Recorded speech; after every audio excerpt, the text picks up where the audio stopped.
porque nem todos os salvos irão para o céu. Efésios 1. Comentário de Mário Persona. Quando aqui essa carta fala de eleitos e fala de predestinados, ou de predestinados e eleitos, é sempre bom lembrar que Deus tem dois povos. Deus tem um povo chamado Israel e Deus tem um povo chamado Igreja. Israel também foi escolhido por Deus. Uma nação formada por Deus com um determinado propósito. Mas quando nós lemos aqui, no versículo 11, primeiro no versículo, onde que fala de eleitos? No versículo 4. Como também nos elegeu nele, antes da fundação do mundo, para que fôssemos santos e irrepreensíveis diante dele em caridade, ou amor. E depois ele vai falar mais tarde, nos predestinou, havendo sido predestinados, no versículo 11. Eleitos em Cristo antes da fundação do mundo. Aqui já revela uma coisa que às vezes passa despercebido. Que para nós termos sido eleitos nele, em Jesus Cristo, antes da fundação do mundo, ele já deveria existir antes da fundação do mundo, embora nós não existíssemos ainda, porque nós seríamos gerados por nossos pais muito tempo depois e de novo gerados por Deus depois da nossa geração natural. Mas ele nos elegeu nele, em Cristo, antes da fundação do mundo. E quando nós vamos lá para Mateus capítulo 25, no versículo 34, diz que dirá o rei aos que estiverem à sua direita: vinde benditos de meu Pai, possuí por herança o reino que vos está preparado desde a fundação do mundo. Existem outras passagens também que falam dessa categoria de pessoas escolhidas ou eleitas ou privilegiadas desde a fundação do mundo. E é muito importante entender isso, porque quando nós entendemos isso, nós sabemos que existe uma classe de pessoas que foi feita para esse mundo, para promessas dadas nesse mundo, para usufruir de bênçãos nesse mundo. Isso é Israel. E no Antigo Testamento está cheio disso. A gente vai encontrar lá muitas promessas, muitas bênçãos, muitas coisas maravilhosas que Deus prometeu para Israel e vão se cumprir.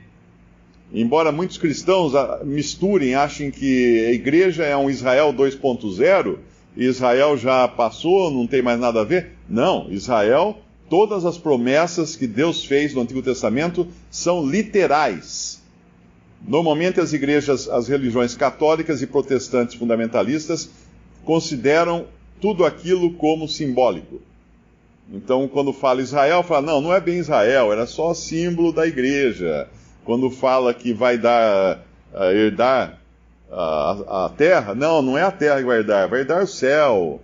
Então mistura as coisas. Quando o leão comendo palha junto com a ovelha ou o cordeiro, isso aí é o céu, vai ser um lugar maravilhoso, todo mundo vivendo em paz, em harmonia.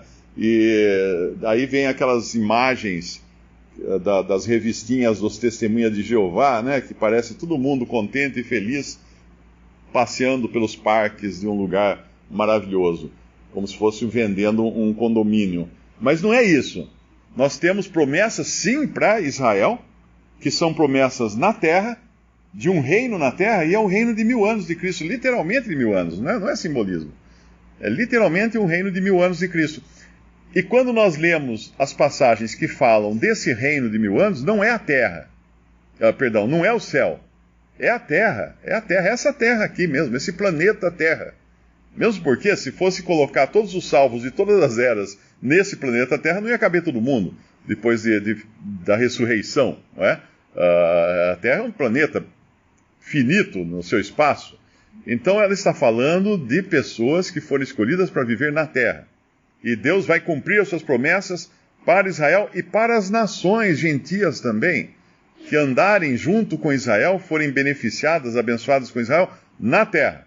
Agora é importante entender, todas as vezes que nós lermos alguma coisa de bênçãos na Bíblia, de promessas na Bíblia, colocando o nome nações, e nós vemos isso muitas vezes em Apocalipse e também nas profecias dos profetas menores e maiores lá do Antigo Testamento, a palavra nações. Então entenda que todas as vezes que aparecerem nações, isso é terra. Isso é terra. Porque não haverá nações nos novos céus e na nova terra. No céu já não existem nações, de jeito nenhum. Ninguém vai para o céu para ser brasileiro no céu. Lá não vai ter eleições no céu, não tem nada disso. Quando estivermos no céu, os que já estão lá, estão usufruindo da presença do Senhor Jesus, mas já não tem mais sentido nações ou divisões humanas, porque as nações são consequência de um pecado. Nações são um juízo que Deus deu lá em Babel, quando os homens quiseram chegar ao céu, né, querendo fazer um nome na terra, se tornarem importantes, Deus confundiu as línguas e ali foram formadas diferentes nações, diferentes povos. E essas nações vão continuar, vão entrar no milênio, no reino milenial de Cristo, como nações. As nações serão abençoadas no milênio, aquelas que estiverem junto com Israel, todas serão abençoadas juntamente com Israel no milênio, até que virão novos céus e nova terra, dos quais a Bíblia não fala quase nada. Por que não fala quase nada? Porque é o estado eterno. A nossa mente foi feita para viver no tempo. Nós não conseguimos pensar eternamente. Nenhum de nós. Nós somos que nem um computador, que tem um relógio batendo no computador que regula todas as coisas. E nós temos um relógio em nós. O nosso próprio coração é um relógio já, ele fica batendo. Nós só pensamos em termos de ontem, hoje e amanhã. Começo, meio e fim. O nosso pensamento é linear. É impossível para o cérebro humano pensar de forma eterna, de forma extra-tempo. Isso não é capacidade humana para isso. O nosso hardware não foi feito para isso. Ainda que a gente já tenha essa posição agora, na eternidade, em Cristo, e isso já está lavrado para nós, nós não conseguimos entender ou pensar eternamente, de forma eterna. Então haverá um momento do qual a Bíblia fala muito pouco, porque seria incapaz para a mente humana compreender, quando haverá novos céus e nova terra.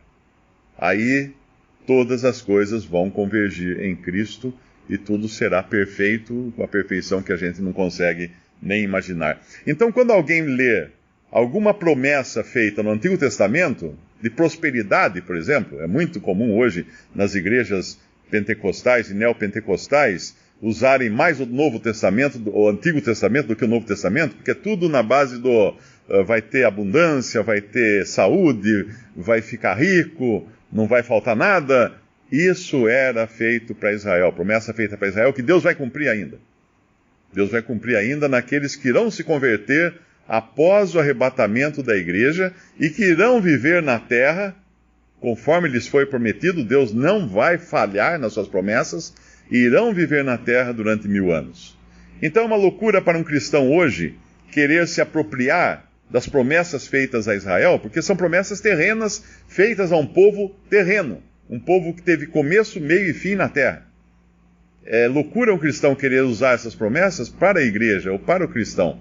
São promessas terrenas. As nossas são de uma categoria muito superior. Tanto é que as bênçãos, no versículo 3 aqui de Efésios 1, é o bendito Deus e Pai de nosso Senhor Jesus Cristo, o qual nos abençoou com todas as bênçãos. Que todas as bênçãos são essas? Riqueza, saúde, poder, vencer nas eleições. Não. Nos abençoou com todas as bênçãos espirituais. Onde? No Brasil, na China, nos Estados Unidos? Não. Nos lugares celestiais em Cristo. Então eu devo olhar para onde estão as minhas bênçãos, que é nos lugares celestiais em Cristo. Aqui na terra, por um pouco tempo, nós vamos sofrer problemas, dificuldades, carência e uma série de coisas. Mas isso não se compara ao que será a eternidade com Cristo, onde estão reservadas para nós todas as nossas bênçãos espirituais. Visite Respondi.com.br.